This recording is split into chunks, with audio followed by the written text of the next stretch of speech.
Terhormat bapak-bapak, ibu-ibu, salam Pancasila. Bapak-bapak, ibu-ibu yang melihat video saya ini, tolong jangan lupa subscribe, like, dan di-share. Sifatnya gratis. Saya akan mengomentari orang 17 orang menganiaya polisi di Medan, salah satu anggota DPRD. Jadi sumber saya juga dari YouTube. Jadi ada 17 orang yang melakukan penganiayaan polisi di Medan. Salah satu anggotanya DPRD yang berinisial RHS atau K. Jadi saya lihat ada permasalahan, katanya mereka ribut itu di salah satu daerah kantor atau hiburan, kurang jelas sih, tapi di depan parkiran, di halaman parkiran mobil. Jadi yang dia lakukan penganiayaan di sini adalah 2 orang polisi. Jadi pemukulan tersebut diduga ada, karena pemukulan itu sampai berani 17 orang itu memukul karena kelihatannya ada backingnya anggota DPRD. Mungkin menurut mereka anggota DPRD cukup kuat untuk di backing mereka kalau ada sesuatu masalah, sehingga mereka melakukan penganiayaan terhadap 2 polisi tersebut. Jadi akibatnya karena tidak ada keseimbangan, tidak ada keseimbangan jumlah yang melakukan, mereka 17 sedangkan polisi 2 orang, sehingga polisi ini menelepon kantor pusatnya di Polres Medan. Akhirnya turunlah orang. Selanjutnya dilakukanlah penangkapan kepada 17 orang tersebut. Dan 17 orang tersebut sudah dilakukan penahanan dan ditindak. Dan inilah nanti, kalau nanti mereka sudah menahannya, sebesar 17 orang ini, perbuatan yang melakukan, yang tersangka 17 orang ini sudah ditahan. Karena mereka melakukan penganiayaan yang melanggar pasal 351 ayat 1 KUHP yang ancamannya 2 tahun 8 bulan.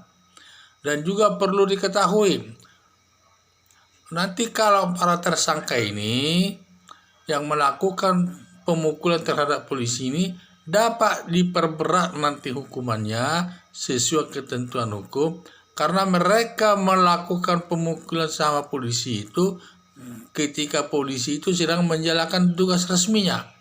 Jadi demikian, kalau polisi menjalankan tugas resminya, kalau ada yang mengganggu, maka yang mengganggu itu dapat diperberat hukumannya. Nah, itu ketentuan hukum. Jadi itulah saya bilang, para 17 orang ini yang melakukan penganiayaan kepada polisi ini sungguh berani itu menurut saya. Tapi mungkin karena mereka merasa ada backingnya atau yang mendukungnya ada seorang anggota DPR yang dimana di daerah Medan ini anggota DPR mungkin besar pengaruhnya di tengah masyarakat. Seandainya terjadi apa-apa bisa ditanggulanginya atau diurusinya dan lain sebagainya. Sehingga terjadilah pemukulan tersebut. Akibat pemukulan tersebut, karena tidak seimbang jumlahnya, orang yang itu tidak seimbang, maka dia menelepon kesatuannya ke Polres Medan.